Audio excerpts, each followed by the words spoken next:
And just to be clear, none of those three tips are going to be cop-outs like compromise.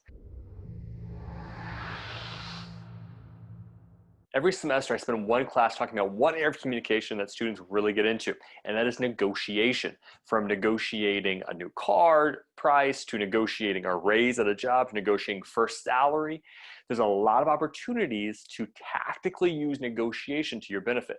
Now, class, I give scripts. Use this script for your raise. Use this script specifically if you don't feel confident negotiating your first salary. It's very color by numbers approaches. In this video, I really want to go over 3 general negotiation tactics that work for anything from negotiating a new car price to negotiating where you eat dinner with your partner.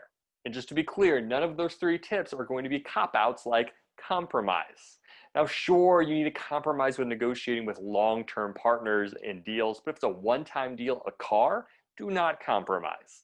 Compromise is similar to, I'm going to go to a wedding and my wife is my date. I want to wear black shoes and she wants me to wear brown shoes with my suit. We compromise and I wear one black shoe and one brown shoe. Looks like compromise was the worst deal of the 2. So although we're going to be compromising if we're negotiating with a partner or a significant other or an employer, certain opportunities emerge where it's very important that you not compromise and you need to get your way. The first tip is using your own name during negotiation. Now, anytime you're using your own name, it's going to force the other person to use your name as well. When we negotiate, it's sort of a battle. I'm battling, you're battling, you want the most money, I want to spend the least amount of money. So it becomes two-sided. I need to force empathy in that situation and force you to feel empathy for my situation. So this doesn't mean I'm going to talk in third person specifically, but I may bring up a story. I was talking to my wife last night about buying a new car, and she said, Dustin, I really think you should go with something that fits in with our budget. Use your name specifically in this negotiating, force empathy on the other side. Second is labeling their emotions verbally. So anytime you are negotiating, there may be a little bit of conflict occurring. If I don't hear your side and understand your side of the negotiation table, you're never going to listen to my side. It's going to be me shout, I shout, you shout. Instead, take a moment, listen to what they say, and then label their emotions. If the other party feels like their side has been heard and understood by you, then they're more open to flexibility and coming around to your side. Some sentences to try using include, it seems like this thing is valuable to you. It seems like you value this. It seems like you don't like this thing. It seems like you're reluctant to this. Keep trying to label their emotions until this is the response you get. Yes, that's right.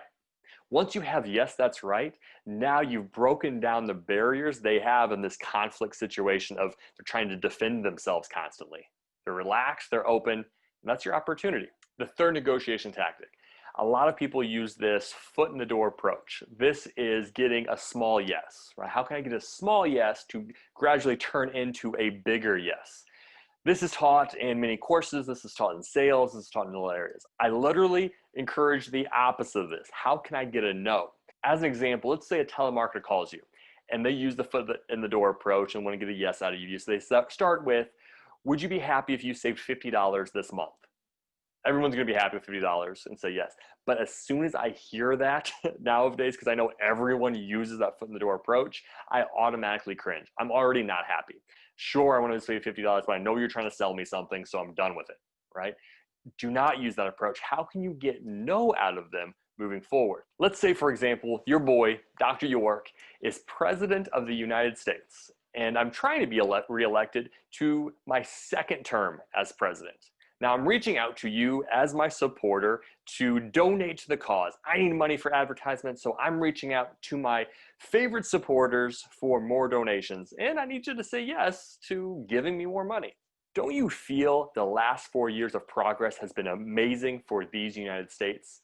The best days of America are ahead of ourselves. Click below to donate.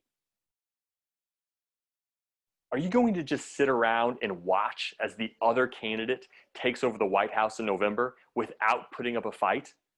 If no, click down below to donate. So which one hits harder? Probably the one where I'm getting you to say no and encouraging you to donate. So those are 3 tactics for negotiation specifically.